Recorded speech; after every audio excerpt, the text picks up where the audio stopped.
by addressing it, by verbalizing it, they realize actually there's nothing to be ashamed about. It's happened. How do I deal with it? How do I cope? How do I move forward? What's stopping me from moving forward? You know what I'm interested in? You as a counsellor, how do you deal with it? That's a good question. Fantastic question. So what counsellors do is counsellors have supervision. Yeah, so they have supervisions. After so many hours of counselling, you have to see a supervisor. So, for example, I'm part of the BACP, the British Association of Counselling and Psychotherapy. Okay, so the way I work and how I behave as a counsellor, the BACP has the guidelines. Okay, and one of the guidelines is that you have to have regular supervision. So in the supervision is where I'll sit with the supervisor and talk about the session that I've had. Obviously in the session you don't mention anyone's name, there's still confidentiality, in those sessions, okay?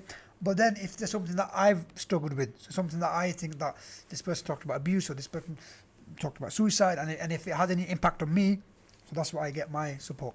And that is crucial, okay? Because if a counsellor doesn't get that support, then it could affect him, okay? Yeah, because you're constantly surrounded by people's problems and issues and, because my job at the moment, from 9 to 5, whatever I do, is every call is about mental health, because that's what I am. I'm a telephone counsellor. So it could be from like what about today, from suicide to bereavement to abuse, domestic violence, to stress, and to someone about to be sacked, and suicidal thoughts again. So when you deal with this day in, day out, yes, it can have its toll, but that's why self-care is massive for everyone, but probably more for counsellors and psychologists and psychotherapists, because if you don't take care of yourself and you don't take that break away from your profession, it can have impacts on you as well.